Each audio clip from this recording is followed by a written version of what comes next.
The stars looked different when you were trying to avoid a war. Captain Li Huan stood on the bridge of the human ship Harmony, watching the massive space station grow larger on the main screen. Kepler-7 was huge, spinning slowly in the darkness, between star systems. It was neutral ground where dozens of alien species came to trade and talk without fighting. Li Huan had been making this trip for 5 years. Every time he noticed the same thing. The aliens were polite to humans, too polite. It was not the normal politeness you showed to customers or neighbors. It was the careful politeness you showed to someone who could hurt you badly if they wanted to. "Captain, we're getting permission to dock," said his pilot, a young woman named Park Yuna. She was new to space travel, fresh from Earth's universities where she studied alien life. This was her first trip to a major trading station. Good. "Remember, Yuna, we're here to buy medical supplies and rare metals. Nothing fancy, just regular trade business." Park Yuna nodded, but Li Huan could see she was excited. Who wouldn't be? Kepler-7 hosted more alien species in one place than anywhere else in the galaxy. For someone who studied aliens, it was like visiting the greatest library ever built. The Harmony slid into its docking bay with a soft bump. Within minutes, they were walking through the station's main corridor.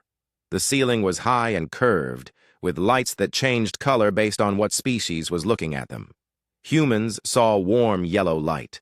The crystalline Vex saw something. In the blue range, the squid-like Maul preferred green. Park Yuna stopped walking and stared. Everywhere she looked, there were aliens. Tall ones, short ones, ones that floated, ones that crawled. Some breathed air like humans. Others wore special suits filled with water or strange gases. The noise was incredible. Dozens of different languages mixing together into a sound like, "No place on Earth." "First time seeing so many together?" asked Li Huan. "It's amazing. Look at that one." She pointed to a creature that looked like a walking tree, its bark-like skin shifting from brown to green as it moved. "That's a Groen. They're plant-based life from the Kepler system. Very peaceful. They make excellent farmers."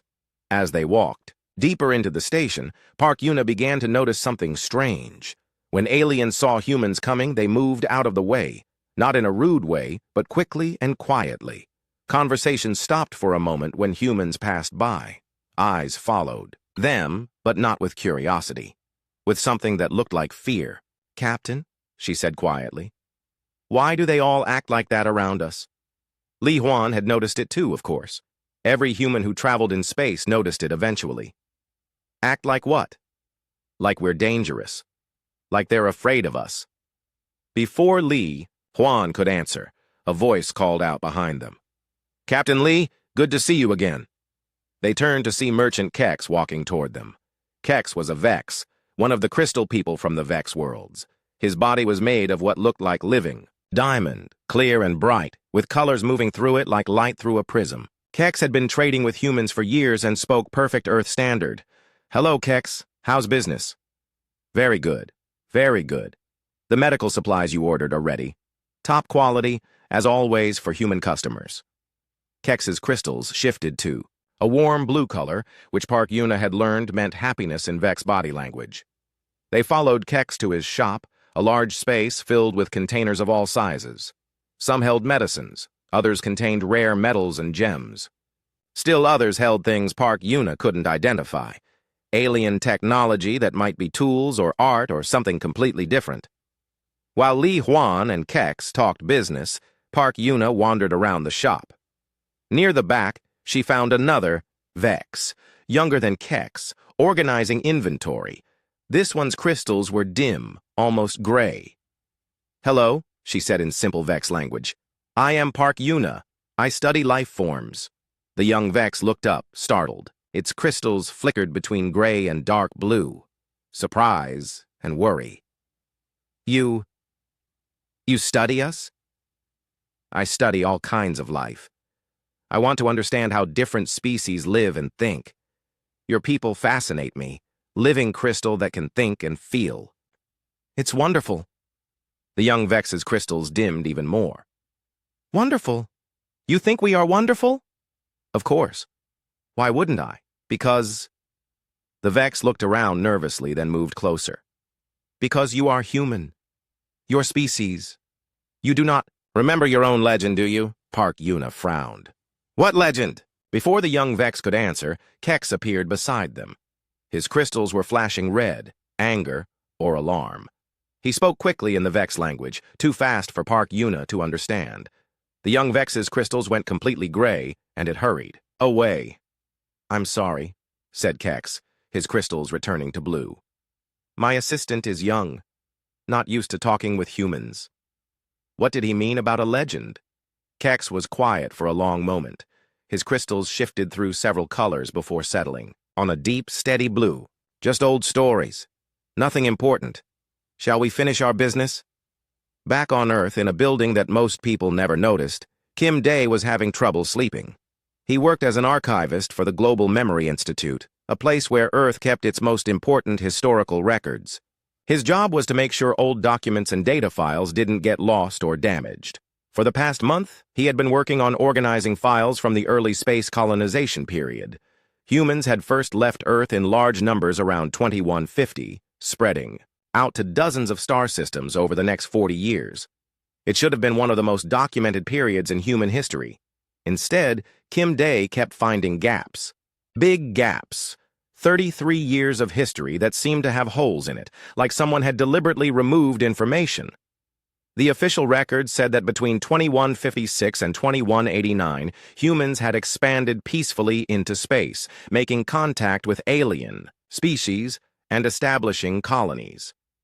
There had been some minor conflicts with space pirates and resource disputes, but nothing major.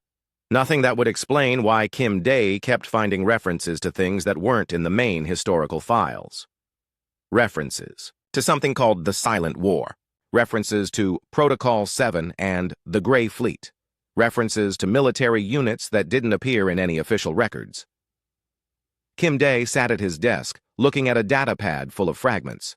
A report that mentioned General Choi Min's final briefing after the Wrath incident. A supply manifest for Iron Response Fleet units. A medical report about post-protocol memory adjustment procedures. None of these things existed in the official history, according to everything humans were taught. In school, there had never been a General Choi Min. There had never been an Iron Response. There had never been anything called the Silent War. But the fragments were there, buried in secondary files and backup systems. Someone had tried to erase this history, but they hadn't been perfect. Pieces remained, like bones from an ancient creature that someone had tried to hide. Kim Day made a decision. Tomorrow he would start following these fragments wherever they led. Something important had happened during those 33 years. Something that had been deliberately hidden from human history. He had no idea that in 3 days he would find files that would make him understand why every alien species in the galaxy treated humans with such careful respect. Back on Kepler 7, Park Yuna lay in her bunk aboard the Harmony, thinking about her conversation with the young Vex. What legend? What didn't humans remember about themselves? She had studied dozens of alien species, and she knew fear when she saw it. But this wasn't fear of humans because they were strange or different. This was the kind of fear you had for something that had proven it could hurt you. The question was, when had humans ever hurt anyone badly enough to make the entire galaxy afraid of them? Outside her small window, the stars continued their ancient dance, keeping secrets that would soon be revealed. Whether humanity was ready for them or not, Kim Day found the breakthrough in the last place he expected. An abandoned lunar facility that had been shut down for over a century. The building was listed in the records as Lunar Storage Facility 7, used for keeping old mining equipment. But when Kim Day checked the power consumption records, he found something interesting. The facility had been using power for data storage, not equipment storage. It took him 3 days to get permission to visit the facility. When he finally arrived on the small shuttle, the place looked dead. Gray walls, empty corridors, and dust on everything. But in the basement levels, he found what he was looking for.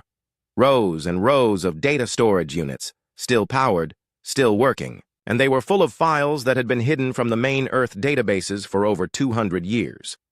Kim Day plugged in his portable reader and started going through the files. What he found made his hands shake. The first file was a military report dated 2156. It was marked Classified, Eyes Only, and signed by someone called General Choi Min. The report was about something called the Wrath Incident. According to the file, the Wrath Empire had been a powerful alien military force that controlled 12 star systems. They were known for being aggressive and expanding their territory by conquering other species. In 2156, they had decided that humans looked like easy targets. The Wrath had attacked a human colony called New Sol. It wasn't a military base. It wasn't a strategic location. It was just a farming world where 2.8 million humans lived in peace. Families, children, old people, scientists and farmers and teachers. The Wrath killed them all. Kim Day read the report 3 times before it really sank in. According to the file, the Wrath had sent a message to Earth after the attack. They said that humans could surrender their other colonies or watch them all burn. They expected humans to negotiate or give up. Instead, according to General Choi Min's report, humanity had gone completely silent for exactly 72 hours. No communications with any alien species. No response to Wrath demands. No diplomatic messages. Nothing. Then they had emerged with something the galaxy had never seen before. Kim Day opened the next file. It was a fleet manifest for something called the Iron Response. The numbers didn't make sense at first. According to the official history, humans had only had about 300 ships in space in 2156. But this manifest listed over 15,000 vessels, appearing from locations that weren't supposed to exist. The file after that was even more confusing. It was a communication log showing messages between General Choi Min and Admiral Han Sol. They were discussing something called awakening protocols and civilian conversion procedures. Admiral Han Sol's message was short. All colonies report successful activation. Civilian populations are adapting to new programming faster than expected. Recommend proceeding to Phase 2. General Choi Min's response was even shorter. Understood. Begin the hunt. Kim Day leaned back in his chair, trying to understand what he was reading. It sounded like humans had somehow transformed their entire civilian population into something else. But transformed them into what? The next file gave him the answer, and it made him feel sick. It was a battle report from Admiral Han Sol, describing the first engagement between human forces and the Wrath Empire. The Wrath had expected to fight 300 human ships. Instead, they found themselves facing 15,000 vessels that seemed to appear out of nowhere, but the ships were just the beginning. According to the report, human forces had used weapons and tactics that the Wrath couldn't understand or counter. Ships that could become invisible, weapons that could destroy entire fleets in seconds, and most terrifying of all, the ability to turn any human civilian into a trained military operative within hours. The report described how human forces had tracked down every single Wrath ship in their empire. Not just military vessels, every ship, including civilian transports and cargo haulers. Within 6 months, the Wrath Empire simply didn't exist anymore. Kim Day opened file after file, each one adding another piece to a picture he didn't want to see. Humans had hidden military technology that was decades ahead of anything other species possessed. They had concealed entire fleets in locations that didn't appear on any maps. They had created a system where every human colony, every space station, every research facility could transform into a military base at a moment's notice, and when the Wrath had threatened them, they had used all of it.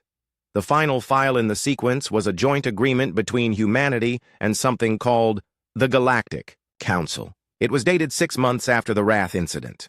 The agreement was simple.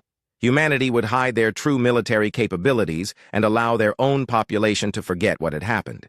In exchange, no alien species would ever again threaten human civilians directly. The document called it the First Law: never threaten humanity or their core worlds.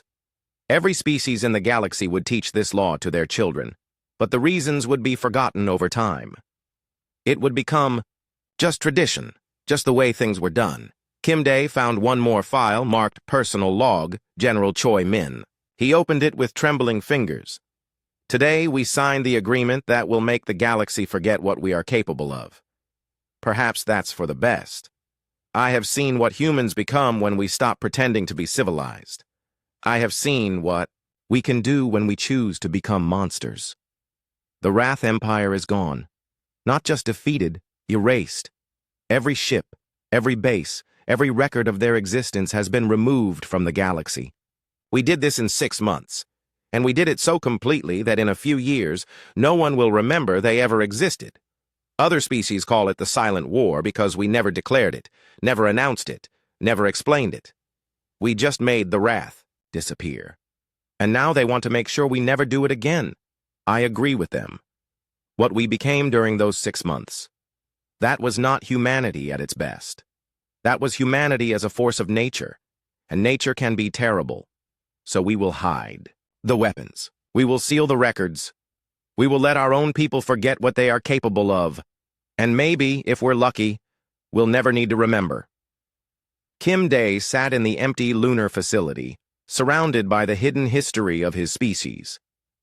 Now he understood why aliens treated humans with such careful respect. It wasn't because humans were friendly or diplomatic. It was because every species in the galaxy had learned, either directly or through stories passed down, that there were some lines you simply didn't cross.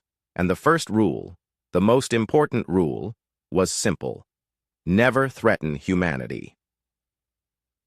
On Kepler 7, Park Yuna was having dinner with several alien researchers when the conversation turned to galactic history. She had been trying to learn more about the strange behavior she kept noticing from alien species around humans. "Tell me," she said to a mall scientist named Dr. Theiss, "has there ever been a major war between humans and another species? Something that might explain why everyone seems so careful around us?" Dr. Theiss's tentacles went very still, which Park Yuna knew meant deep thought or worry. The other aliens at the table, a Groen botanist and a crit engineer, also became quiet. "There are stories," Dr. Theiss said finally. "Old stories that parents tell their children, about a species that tried to hurt humans and simply vanished. Vanished? Gone. As if they never existed. But these are just stories, you understand. Legends. There is no proof of such things." The Groen botanist's bark shifted to a darker color. "My grandmother told me once that there used to be a species called the Wrath. Very powerful, very aggressive. But when I tried to find information about them in our historical archives, there was nothing. Not even evidence that they ever existed." Park Yuna felt a chill run down her spine. "When did this supposedly happen?" "The stories say it was during the early contact period," said the crit engineer, his mandibles clicking nervously. "When your species first came to space. But again, these are just old tales, nothing official." That night, Park Yuna sent a message to her friend Kim Day on Earth. They had studied together at university, and she knew he worked with historical records. Maybe he could help her understand what she was learning. "Kim, I need you to look into something for me. I'm hearing stories out here about a species called the Wrath that supposedly disappeared around the time humans first went to space. Can you find anything about them in the official records? The aliens here seem genuinely afraid of something in our past, but they won't talk about it directly." She sent the message and went to sleep, having no idea that Kim Day was at that moment sitting in a lunar facility, reading files that would answer her questions in ways she could never imagine. The galaxy was about to learn that some sleeping giants are better left undisturbed. Kim Day received Park Yuna's message while he was still on the lunar facility, going through more hidden files. Her question about the Wrath made his blood run cold. Someone in space was asking about the very thing he had just discovered. He quickly typed back, "Don't talk about the Wrath with anyone else. I found something, big something. I'll explain when you get back to Earth. Trust me on this, keep quiet about what you're hearing." But Kim Day couldn't keep quiet himself. The more files he read, the more he realized that humanity's hidden history was far deeper than just one war. The Wrath incident had been just the beginning. In a file marked Awakening Protocol Full Documentation, he found the truth that made everything else make sense. Every human colony ship that had left Earth during the expansion period had carried hidden cargo. Not just supplies and equipment, but complete military manufacturing systems that could be activated remotely. Every research station had concealed weapons systems. Every civilian transport had been designed to convert into a warship within hours. But the most shocking discovery was about the humans themselves. According to the files, every human who went to space had undergone something called preparatory conditioning before leaving Earth. They were told it was just medical treatment to help them adapt to space travel. In reality, it was a complex procedure that installed dormant military training and combat capabilities directly into their brains. The conditioning was so deep that the humans themselves didn't know it was there. They lived normal lives, worked civilian jobs, raised families, never knowing that they carried the knowledge and skills of elite soldiers hidden in their minds. The activation could only be triggered by specific emergency codes sent from Earth during an existential crisis. Kim Day found a technical report that explained how it worked. The human brain, it turned out, had much more storage capacity than most people realized. Using advanced neural programming, military experts could layer complete combat training, tactical knowledge, and weapon operation skills underneath a person's normal memories and personality. When activated, a civilian could become a trained operative while still being themselves. A farmer would remember how to grow crops, but would also suddenly know how to pilot a fighter ship. A teacher would still understand education, but would also possess the knowledge to plan military campaigns. The report was signed by someone called Dr. Lee Min-jung, Chief of Neural Programming Division. Kim Day had never heard of such a division. According to official records, it had never existed. But the most disturbing file was labeled Post-Incident Analysis. Admiral Han Sol. Admiral Han Sol had written a detailed report about what happened to humanity during the 6 months of the Silent War. According to her analysis, the activation of the Awakening Protocol had changed humans in ways no one had expected. The conditioning worked too well, she wrote. When activated, our civilians didn't just gain military knowledge, they became something else entirely. Cold, calculating, utterly focused on eliminating the threat. They retained their human memories and personalities, but they were layered underneath something that could only be described as a collective military consciousness. During the campaign against the Wrath, I watched farmers plan orbital bombardments with the precision of career generals. I saw teachers develop psychological warfare techniques that broke enemy morale in days. I witnessed children, barely teenagers, operating advanced weapons systems like they had been born to it. We created a weapon that turned our entire civilian population into the most effective military force the galaxy had ever seen. The problem was, we couldn't turn it off. Kim Day read on, his hands shaking. It took 4 months after the Wrath were eliminated for the conditioning to fade back to dormant levels. 4 months where humanity existed as a species of living weapons. During that time, we could have conquered the entire galaxy. We had the technology, the knowledge, and the absolute ruthlessness to do it. The fact that we chose not to may be the only thing that saved galactic civilization. Admiral Han Sol's report concluded with a recommendation that became the foundation for the agreement with alien species. Humanity must never again be allowed to fully activate the Awakening Protocol. The conditioning should remain dormant, triggered only by direct threats to our survival as a species. And if it is ever triggered again, we must have safeguards in place to ensure we remember who we are when the threat is over. Kim Day found the final piece of the puzzle in a file marked Current Status, Classified Perpetual. The Awakening Protocol had never been removed. Every human in space still carried the dormant conditioning. Every colony still had hidden military capabilities. Every civilian transport could still become a warship. The entire system remained in place, waiting for activation. But the activation codes had been scattered and hidden. No single person or government could trigger the protocol alone. It would require a genuine existential threat to humanity and a consensus from Earth's leadership to awaken the sleeping giant again. The file contained a list of current protocol assets, humans in space who had undergone the conditioning. Kim Day was shocked to see that the list included nearly every human outside Earth's solar system. Millions of people living normal lives, never knowing what they carried in their minds. He found Park Yuna's name on the list. According to her file, she had been conditioned before her first space assignment.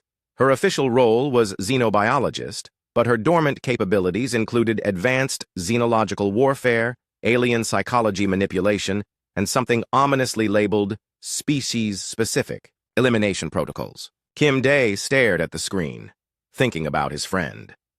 Park Yuna was one of the gentlest people he knew. She loved studying alien life because she found it beautiful and fascinating. The idea that she carried hidden knowledge about how to destroy alien species was horrifying, but it also explained something else. It explained why aliens treated humans with such careful respect. Somewhere in their collective memory, alien species remembered the Silent War. They remembered what happened to the Wrath, and they understood, even if humans had forgotten, that every human they met might be carrying the potential to become something terrible. Kim Day made copies of the most important files and prepared to return to Earth. He needed to think about what to do with this information. Should he tell people? Should he keep it secret? Did humanity deserve to know what they were, or was ignorance safer for everyone? As his shuttle lifted off from the lunar facility, he looked back at the hidden archive. Somewhere in those storage units were files that could change how humanity saw itself forever. The question was whether that change would be for better or worse. On Kepler 7, Park Yuna was having a strange experience. She had been studying some new alien specimens when she found herself looking at them differently. Instead of just seeing interesting biological features, she was analyzing potential weaknesses. Instead of wondering how they lived and reproduced, she was thinking about how their physiology might respond to various forms of attack. The thoughts came from nowhere and made no sense. She was a scientist, not a soldier. She had never been trained in military analysis. But the knowledge was there, lurking at the edges of her consciousness like a half-remembered dream. She shook her head and tried to focus on her work. But the strange thoughts kept coming. When she looked at the Vex, she found herself thinking about how their crystalline structure might shatter under specific frequencies.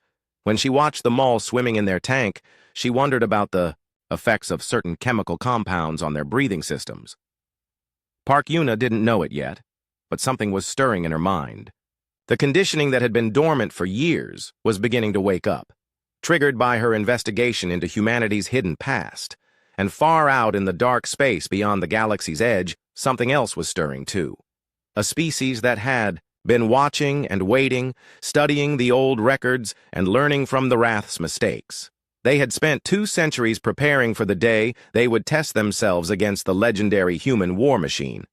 That day was coming sooner than anyone expected. The first sign of trouble came from the edge of known space, in a region that humans called the Outer Rim. Ships began disappearing, not just human ships, but vessels from several species. At first, the authorities thought it was pirates or equipment failures. Space was dangerous, and ships were lost all the time. Then the survivors started arriving. Commander Jang Mira was aboard the human patrol vessel Dawn's Edge when they received the distress call. The message was broken, full of static, but the words they could understand were terrifying. Unknown, hostile, entire fleet destroyed. They knew our weaknesses, not like anything we've seen. The Dawn's Edge was part of a small patrol, group maintaining security in the outer colonies. Yang Mira commanded 3 ships and about 200 crew members. It was supposed to be a quiet assignment. The Outer Rim had been peaceful for decades, but when they reached the coordinates of the distress call, they found something that changed everything. The wreckage stretched for thousands of kilometers. Not just one ship, but an entire merchant convoy, 15 vessels from 5 different species, all destroyed. But this wasn't the random destruction of pirates or the clean elimination of military action. This was systematic, deliberate, and terrifyingly efficient. "Commander," called her sensor operator, "I'm reading life signs in that debris field." They rescued 17 survivors from what had been a convoy of over 3,000 beings. The survivors were traumatized, barely able to speak coherently. But the story they told made Yang Mira's blood run cold. They had been attacked by ships unlike anything in known space. The vessels were sleek and dark, seemingly able to appear and disappear at will. The attackers had known exactly how to target each species' ships for maximum damage. They had disabled rather than destroyed the convoy's defenses, then systematically executed the crews while studying their responses. "They were learning," whispered a surviving Vex trader, her crystals dim with trauma. "Watching how we died, taking notes." Jang Mira sent an urgent report to Earth Command, but she didn't wait for orders. Something in her military training told her this was bigger than pirates or raiders. This was the beginning of something much worse. She was right. Over the next 2 weeks, 17 more attacks occurred across the outer rim. Each one followed the same pattern: overwhelming force, systematic destruction, and detailed study of the victims. The attackers were learning about every species they encountered, cataloging weaknesses and capabilities. Earth Command finally responded by sending Admiral Yun Tae to take charge of the situation.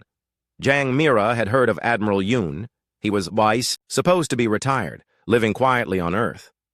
But when he arrived with a small fleet of Earth defense ships, she could see why they had called him back. He moved with the confidence of someone who had fought real wars, not just border skirmishes. "Commander Jang," Admiral Yun said when they met aboard his flagship, "tell me exactly what you've seen out here." Jang Mira gave her report, showing him the wreckage patterns, the survivor testimonies, and her analysis of the attacks. Admiral Yun listened without interruption, his face growing darker with each detail. "Have you shared this analysis with anyone else?" he asked when she finished. "No, sir. Just my direct reports and the information I sent to Earth Command." "Good. From now on, all information about these attacks is classified at the highest levels. We're dealing with something that most people in the galaxy thought was just a legend." "Sir?" Admiral Yun was quiet for a long moment, staring out at the stars. "Commander, what do you know about the Vor Collective?" Jang Mira searched her memory. "Nothing, sir. I've never heard of them. That's because they've been hiding in dark space for over 2,000 years, watching and learning. They're one of the oldest species in the galaxy, and they've spent centuries studying every other race they could find. The attacks you've been seeing? They're not random. They're preparation." Admiral Yun activated a holographic display showing the galaxy. Red dots appeared in the outer rim, marking the locations of the attacks. The Vor have been analyzing how different species fight, how they organize their defenses, how they respond to threats. They've been building a database of every military capability in known space, and now they're ready to use that knowledge. "Ready? For what, sir?" "Conquest, complete galactic domination. But first, they have one more species to study. The one species they've never been able to analyze because every other race that tried to fight them disappeared before the Vor could learn from their mistakes." Jang Mira felt a chill of understanding. "Humans." "Exactly. The Vor know about the Wrath. They know something happened during the Silent War that made every species in the galaxy afraid of us. But they don't know what, so they're going to attack us directly, hoping to trigger whatever response destroyed the Wrath Empire. Then they'll study how we fight and find ways to counter our capabilities." The plan was as brilliant as it was horrifying. The Vor had learned from the Wrath's mistake. Instead of threatening human colonies and expecting surrender, they would attack with overwhelming force, document everything, and use that knowledge to develop countermeasures. 3 days later, they struck. The target was New Busan, a peaceful colony world in the Kepler system. 3 million humans lived there, most of them families who had been farming the rich soil for generations. New Busan had minimal defenses, a few patrol ships, and a small security force. It was exactly the kind of target that would force humanity to reveal their true capabilities. The Vor fleet appeared without warning. Over 200 ships, each one incorporating technology stolen or adapted from dozens of conquered species. They didn't demand surrender or negotiate. They simply began systematic bombardment of the colony's population centers. Jang Mira was aboard the Dawn's Edge, 3 hours away, when they received New Busan's final transmission. The colony's governor, a woman named Dr. Kim Soo-jin, managed to get one message out before the communication arrays were destroyed. "This is New Busan colony to any receiving station. We are under attack by unknown hostile forces. Massive fleet, overwhelming firepower. They're not targeting military installations. They're hitting civilian population centers, hospitals, schools, residential areas. This is not a military action. This is systematic extermination of our civilian population. We estimate 2 million dead in the first hour. If anyone receives this message, tell Earth, tell them we remember who we are." The transmission ended there. Jang Mira stared at the communications station, feeling something cold and angry growing in her chest. Around her, the bridge crew stood in shocked silence. 2 million civilians dead in 1 hour. Not soldiers, not strategic targets. Families, children, old people, scientists and farmers and teachers, just like New Seoul 2 centuries ago. "Commander," her communications officer said in a shaky voice, I'm receiving a priority transmission from Earth Command. It's going out to every human ship and station in space simultaneously. Put it on the main screen." The message appeared as simple text, but Jiang Mira felt her heart stop when she read it. Protocol 7, Authorization, Omega. All units activate. Around her, every human crew member suddenly went very still. Their faces didn't change, but something in their eyes shifted. Something old and dangerous and absolutely certain. Jiang Mira felt it happening to herself as well. Memories that weren't her memories began flooding into her consciousness. Training she had never received. Knowledge she had never learned. Skills she had never developed. But somehow, she had always known them.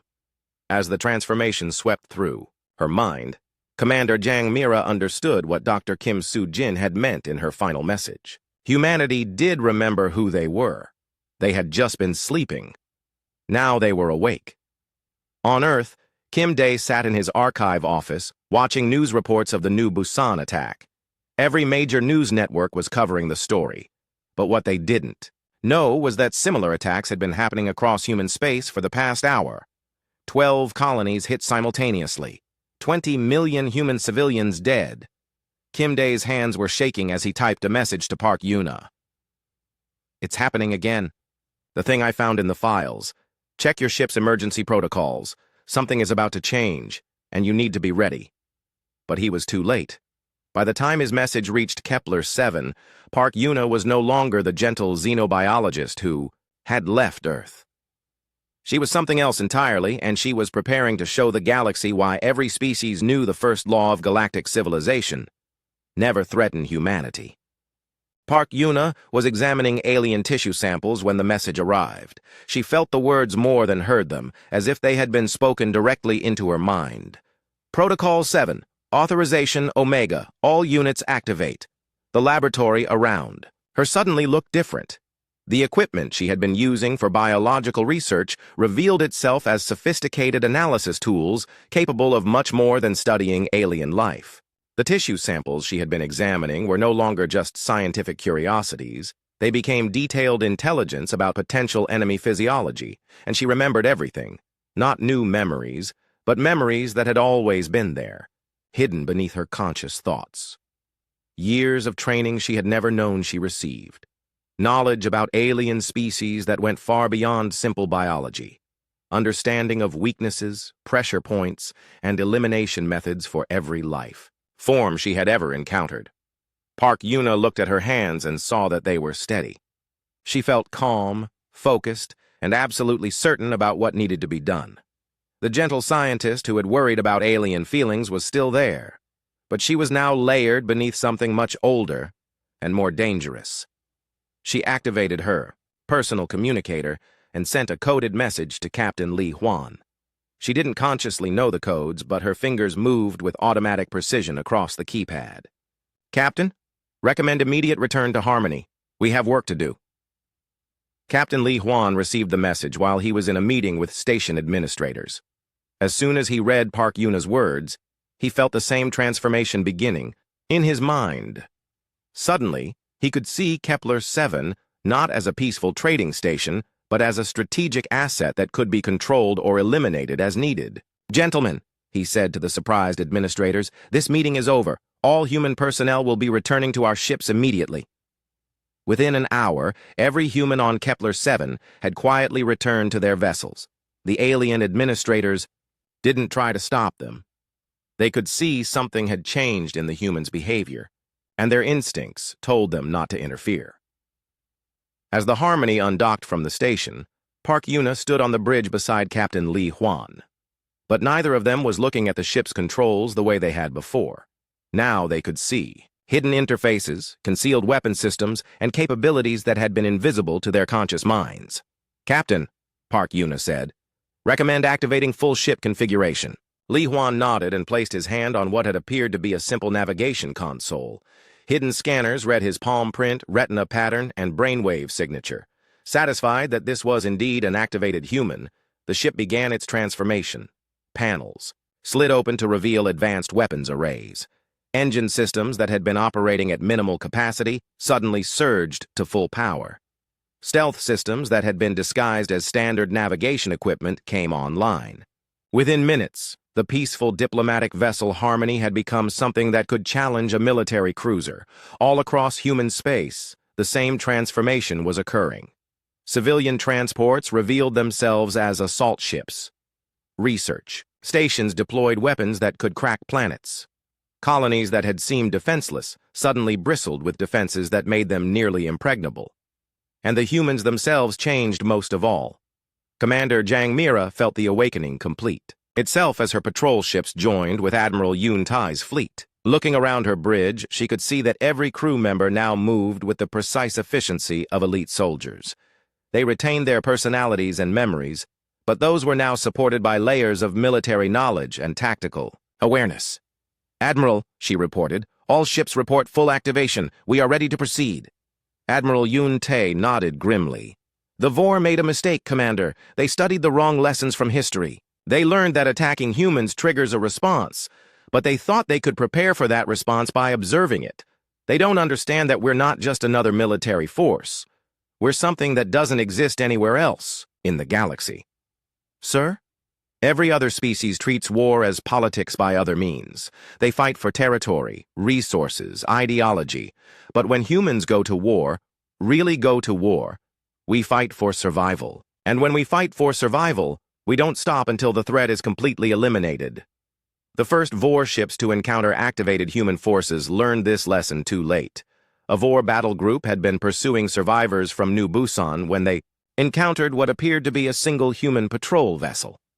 The ship was broadcasting surrender signals and appeared to be damaged. The Vor commander, following their standard procedure, moved in to capture the vessel and study human military responses. The patrol ship was the Dawn's Edge, now under Commander Jang Mira's command. When the Vor ships came within range, the Dawn's Edge dropped its camouflage and revealed its true nature. What followed wasn't a battle, it was an execution. Advanced human weapons tore through Vor shields like they were made of paper. Targeting systems that had been analyzing alien physiology for years directed attacks that bypassed every defense the Vor had developed. But the most shocking thing was the speed. The entire Vor battle group, 12 ships with crews totaling over 8,000, was eliminated in less than 4 minutes. The Vor collective had expected to study human military capabilities. Instead, they discovered that humans had been studying them. Park Yuna, monitoring communications from the Harmony, watched the tactical data from the engagement with cold satisfaction. Every Vor ship had been destroyed using methods specifically designed for their technology and biology.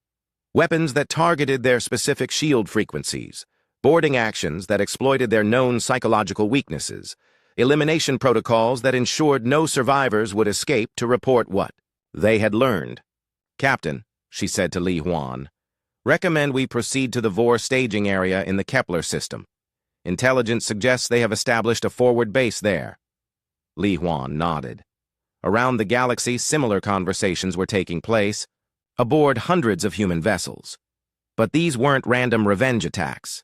This was a coordinated military campaign planned and executed with precision that made the Vor's own preparations look amateur. Within 12 hours of the activation, human forces had identified and begun attacking every Vor position in known space. Not just their forward bases, but their supply lines, their communication networks, their research facilities, and their civilian infrastructure. The Vor collective had spent 2 centuries preparing to fight humanity, but they had made the same mistake as the Wrath Empire 200 years earlier. They had assumed that humans were just another species that could be threatened, studied, and eventually conquered. Instead, they had awakened something that treated war not as a political tool, but as a biological imperative. When humanity felt truly threatened, they didn't just fight back. They eliminated the threat so completely that it could never threaten them again. Admiral Yun Tai, coordinating the human response from his flagship, received regular reports as human forces systematically dismantled the Vor collective's centuries of preparation. "Admiral," reported his intelligence officer, "we've identified and neutralized all known Vor bases in human space. Long-range reconnaissance has located their main fleet concentrations in the outer galaxy. Recommend we proceed to Phase 2. "Approved." "Send the signal to all units. Begin the pursuit." The Vor collective had expected to study human warfare. Instead, they were about to learn what it meant when humanity stopped pretending to be just another civilized species and revealed what they became when their survival was truly at stake. On Earth, Kim Dae watched the news reports with growing horror and fascination. The media was calling it the New War, but the journalists had no idea what they were really witnessing. They saw human military forces responding to alien attacks with unprecedented efficiency and coordination. What they didn't understand was that they were watching the controlled activation of the most powerful war machine in galactic history. A machine that had been hidden so well that even humans themselves had forgotten it existed. Kim Dae thought about the files he had discovered, about Admiral Han Sol's warnings about what humans became when they stopped being civilized. Looking at the reports coming in from space, he realized that those warnings had been optimistic. This time, humanity wasn't just eliminating a threat. They were making sure that no one would ever again make the mistake of threatening them directly.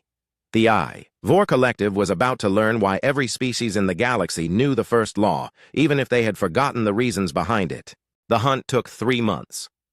In the old records from the Silent War, the elimination of the Wrath Empire had taken 6 months, but humanity had learned from that experience. This time they were faster, more efficient, and absolutely thorough. Park Yuna stood on the bridge of the Harmony, now revealed as a deep reconnaissance vessel capable of tracking enemies across multiple star systems. She was monitoring the final phase of the campaign against the Vor Collective. Around her, displays showed the locations of human fleets spread across half the galaxy, systematically hunting down every trace of Vor presence. "Status report," she said to her tactical officer, a man who had been a civilian engineer 3 months ago and was now one of the most effective military strategists she had ever worked with. "All primary targets eliminated. We've confirmed destruction of the Vor home worlds, their manufacturing bases, their research facilities, and their deep space fleets. Intelligence estimates less than 1% of their original population remains, scattered in small groups with no central coordination." Park Yuna nodded. She felt no satisfaction from the report, no anger, no excitement, just the calm certainty that a job was being completed according to plan. The part of her that was still a xenobiologist understood that they were witnessing the extinction of an entire species.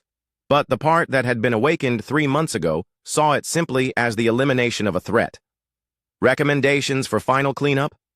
Admiral Yun Tae's forces are conducting deep space sweeps to locate remaining 4 vessels. Estimated completion in 2 weeks. After that, we can begin Phase 3. Phase 3. Park Yuna accessed the tactical files in her mind and reviewed what that meant. Once the Vor were completely eliminated, humanity would begin the process of returning to their dormant state. The weapons would be hidden again. The ships would return to their civilian configurations. The activated humans would gradually forget their military capabilities and return to their normal lives. But first, they had to make sure the galaxy understood what had happened. Commander Jang Mira was aboard Admiral Yun Tae's flagship when they received confirmation that the last Vor vessel had been destroyed. It had been a small scout ship trying to escape into dark space beyond the galactic rim. Human pursuit ships had tracked it for 6 days before finally cornering it near a dead star system. "That's the last one, Admiral," she reported. "All Vor. Collective forces have been eliminated." Admiral Yun Tae looked out at the stars, his expression thoughtful. 3 months. We eliminated an entire galactic empire in 3 months. Do you know why it was faster this time than during the Silent War? Because we learned from our mistakes, sir? Partly. But mainly because this time, we knew what we were from the beginning. During the Wrath War, we had to discover our capabilities as we went. This time, we activated with full knowledge of what we could do. Jang Mira considered this. It was true. From the moment of activation, every human had possessed complete tactical and strategic knowledge. They had known exactly how to coordinate their efforts, how to exploit enemy weaknesses, and how to ensure total victory. "Admiral, what happens now? Do we just forget again?" "Not forget. We return to dormancy. But the knowledge will still be there, waiting, and the galaxy will remember what they witnessed." Admiral Yun Tae activated his ship's communications array, broadcasting on all frequencies that could reach every inhabited system in the galaxy. To all galactic civilizations, this is Admiral Yun Tae of Earth Fleet Command. The Vor Collective, which had been threatening civilian populations throughout known space, has been eliminated.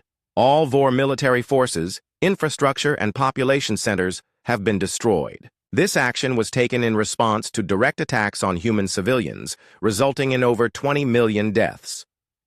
Let this serve as a reminder that the first law of galactic civilization exists for the protection of all species. Humanity has no desire for conquest or expansion. We prefer peace, trade, and cooperation with our galactic neighbors, but attacks on human civilian populations will be met with complete and absolute response. We are now returning to our normal activities. Thank you for your understanding. The message was polite, diplomatic, and absolutely terrifying in its calm delivery. On Kepler 7, the alien administrators who had watched human ships leave 3 months ago now watched them return, but something was different. The humans who came back looked the same, spoke the same, acted the same. But every alien on the station could sense that something fundamental had changed. When Park Yuna returned to her laboratory, she found that her equipment had returned to its civilian configuration. The advanced analysis tools were hidden again. The weapons systems were dormant. To all external appearances, she was just a xenobiologist returning to her research. But she carried memories now that she hadn't possessed before. Memories of coordinating, strike missions, memories of analyzing alien weaknesses for military purposes, memories of watching an entire species be eliminated with surgical precision. When she met with her Vex friend Kex, she could see the fear in his crystalline features. "Dr. Park," he said carefully, "we are glad to see you have returned safely." "Thank you, Kex. It's good to be back to normal research activities." But they both knew it would never be quite normal again. The Vex could see in her eyes that she remembered what she had become. And Park Yuna could see in his crystal patterns that he understood exactly what the galaxy had witnessed. On Earth, Kim Dae received a message from his superiors at the Global Memory Institute. He was being transferred to a new project, cataloging, and storing the records from what the media was calling the Vor War. His job would be to ensure that this time, humanity kept better records of what had happened. "We're not hiding it this time," his supervisor explained. "The activation, the military capabilities, the elimination of the Vor, all of it goes into the official historical record, but it will be classified at the highest levels." Why the change in policy? Because we learned something important. Forgetting what we're capable of didn't make us safer. It just made our enemies overconfident. From now on, humanity will remember what happened. We just won't advertise it. Kim Dae thought about the files he had discovered, about the hidden archives and the deliberate erasure of the silent war. This time would be different. This time, humanity would carry the knowledge of what they could become, while choosing to remain who they preferred to be.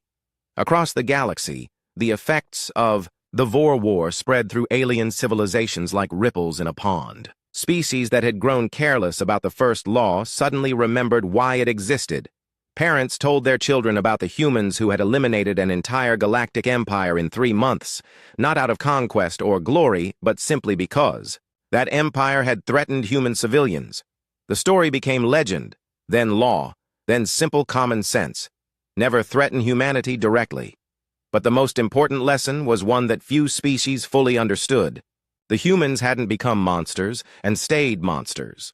They had become what they needed to become, done what needed to be done, and then chosen to return to being the peaceful, diplomatic species that preferred cooperation to conquest.